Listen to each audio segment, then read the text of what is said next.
Abu Nawas itu, makanya ini cerita anekdot. Jadi riwayatnya agak jelas tapi lucunya jelas itu. Jadi itu. Dia itu mangkel punya tetangga profesor ahli astronomi. Adiknya itu mau iso omong kok. Abu Nawas mau pinter molak-malik omong kan masyhur itu dia cerita. Hari Senin tanggal sekian lihat Abu Nawas di alun-alun mau terbang. Orang lihat semua itu Abu Nawas itu ya sudah di podium ya hanya gitu-gitu. Kok nggak mau terbang-terbang? Ya mau itu ya tidak. Wassalamualaikum warahmatullahi wabarakatuh. Yang bilang Abu Nawas terbang siapa? Abu Nawas mau terbang. Yang namanya mau itu ya tidak.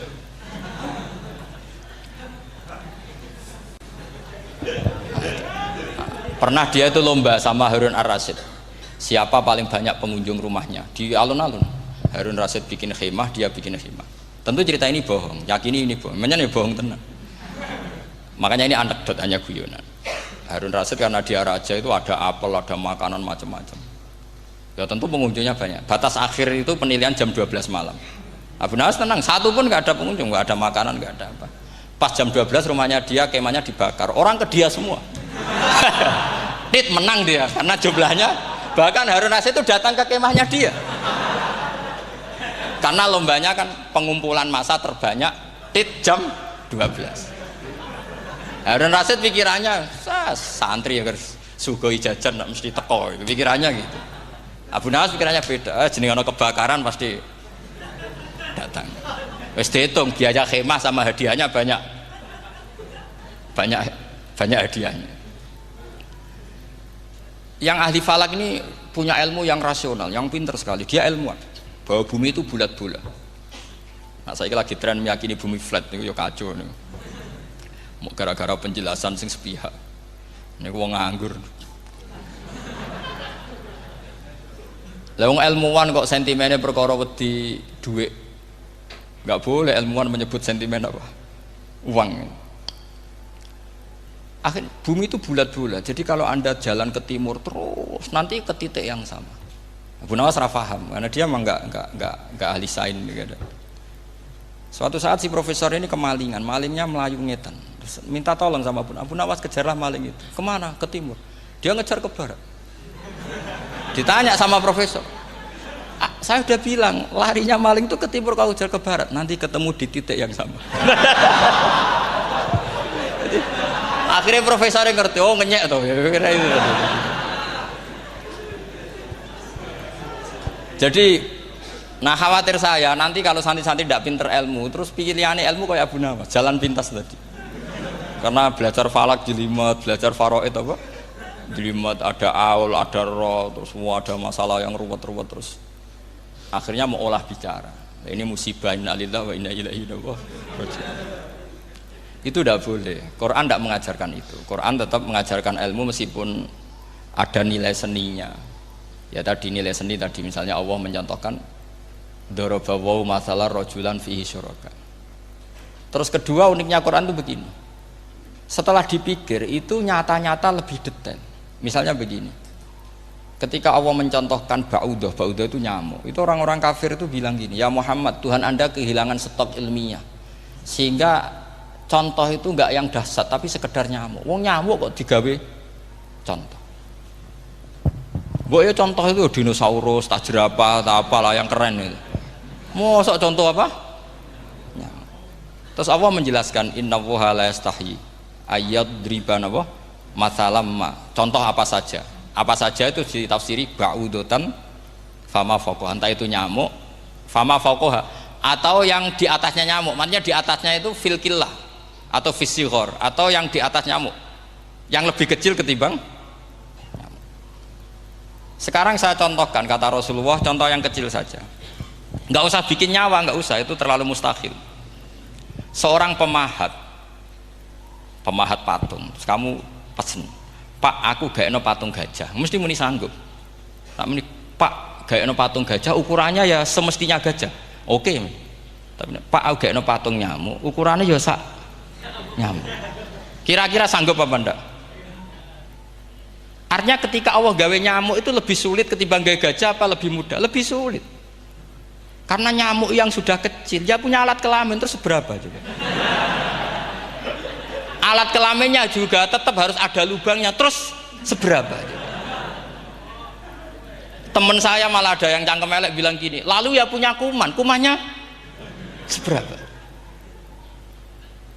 Nah ini pentingnya ngaji akal. Kamu jangan hanya bilang, wow dinosaurus, jerapah, seru nyamuk. Nah karena orang sudah ada itibar dengan nyamuk, didatangkanlah nyamuk banyak. Sebenarnya nyamuk banyak itu mergo mangkel, gak diperhatikan itu. Makanya terus. Lah ini saya tahadus binemat, istri saya itu sering protes. Istri saya kalau manggil saya Gus karena orang Jawa Timur.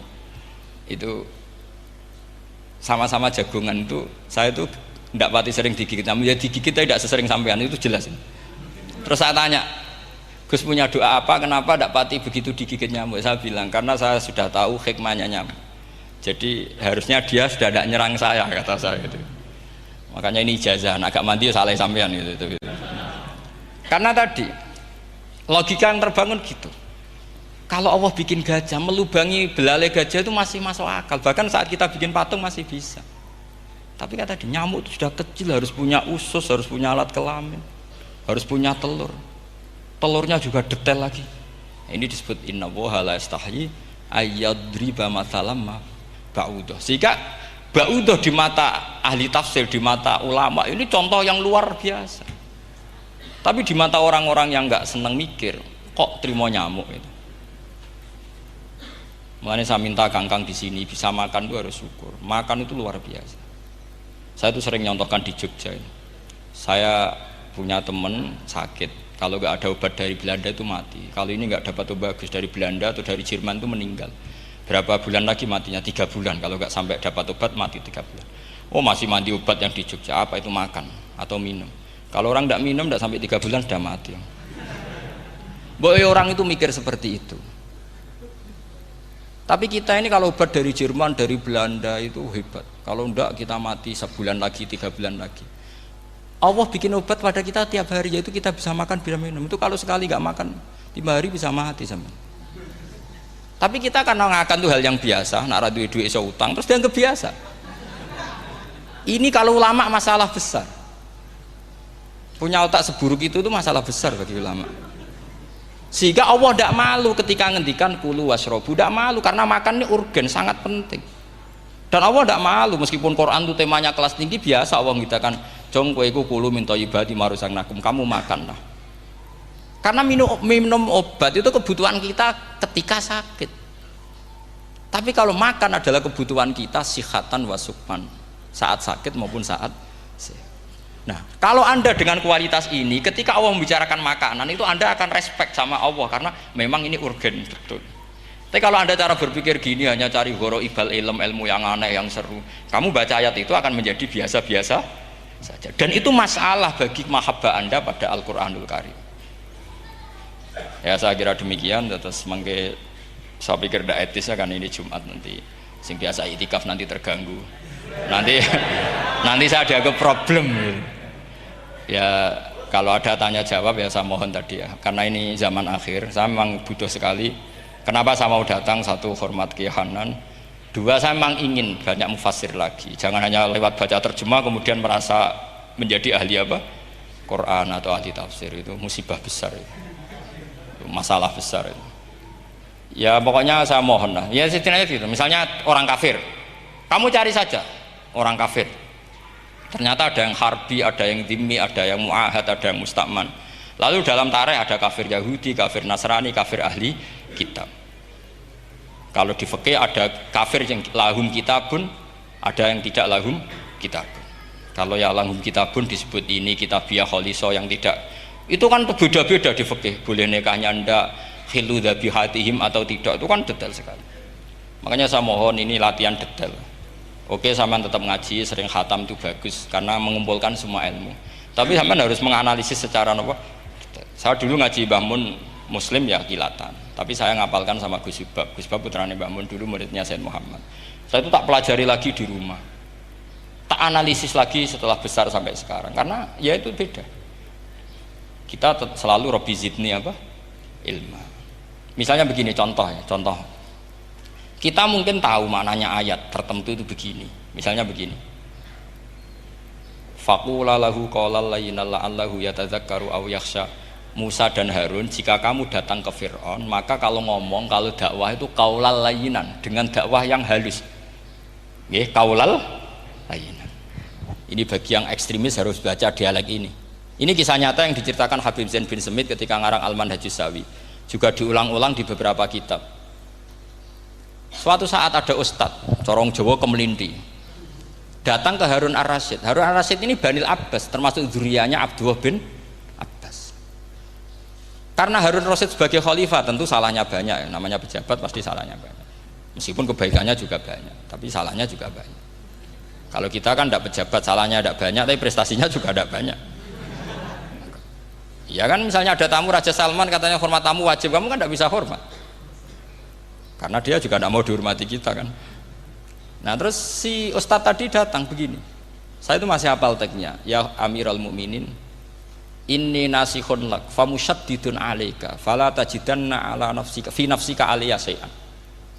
Saya ini mau nasihati Anda, tapi saya maaf sekali karena nasihat saya ini kasar sekali. Musyaddid itu kasar, keras. Fala tajidanna fi nafsika aliyya syai'an, saya mohon jangan dimasukkan hati lah. Makanya terjemah bebasnya jangan masukkan hati. Katanya Harun Rasyid langsung marah. Uskut ya jahil, kamu itu ustadz bodoh. Kamu tidak boleh keras sama saya. Dia masih bantah, saya keras sama Anda karena Anda salahnya banyak. Terus apa kata Harun Ar-Rasyid? Inna wa ta'ala qad arsala man huwa khairum minka ila man huwa syarrum minni wa ma'adzalika qala ta'ala faqula lahu qaulal layinan. Allah mengutus orang yang jelas lebih baik ketimbang kamu, yaitu Musa dan Harun. Musa dengan ustadz ini baik mana? Tidak, sama jawab saja. Baik Nabi Musa kan? Ilaman huwa syarrun minni. Fir'aun dengan Harun Ar-Rasyid buruk mana? Buruk Fir'aun. Itu saja masih dengan etika faqula lahu qaulal layinan. Musa dan Harun kamu harus sopan. Ndak wae Fir'aun wajib sopan, ndak wae aku ra sopan.